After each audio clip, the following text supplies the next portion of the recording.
اقرأ أخيا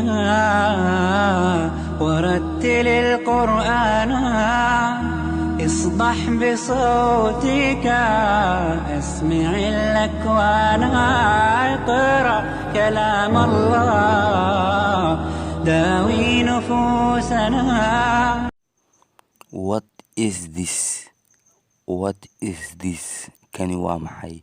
yacni this waxaa loo isticmaalaa yacni wax ku dhow oo kale, shay ku dhowaa loo isticmaalaa.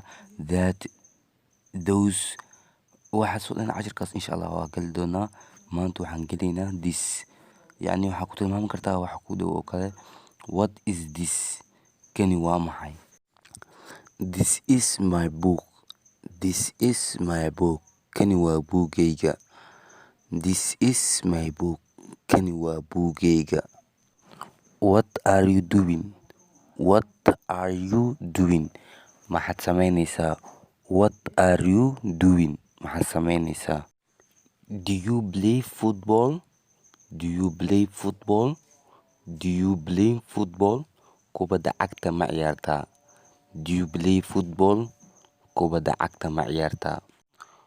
What are you drinking? What are you drinking? maxaad cabaysaa? What are you drinking?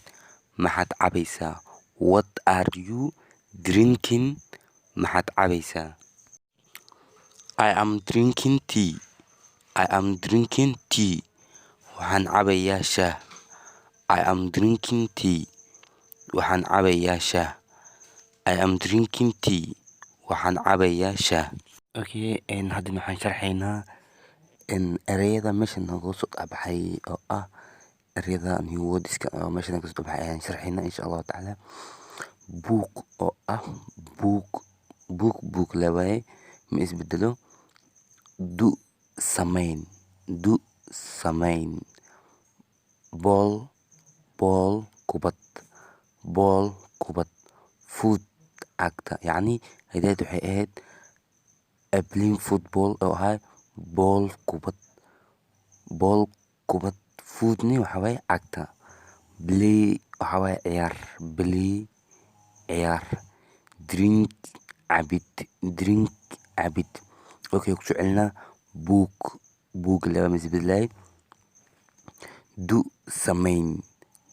sameyn ball kubad foot cagta play ciyaar drink cabid. okay insha Allah taala cashirkeena halkan ayaan ku egay. intaan kulmi doono in kale. wassalaamu calaykum waraxmatullaahi wabarakaatuh. اقرأ أخيا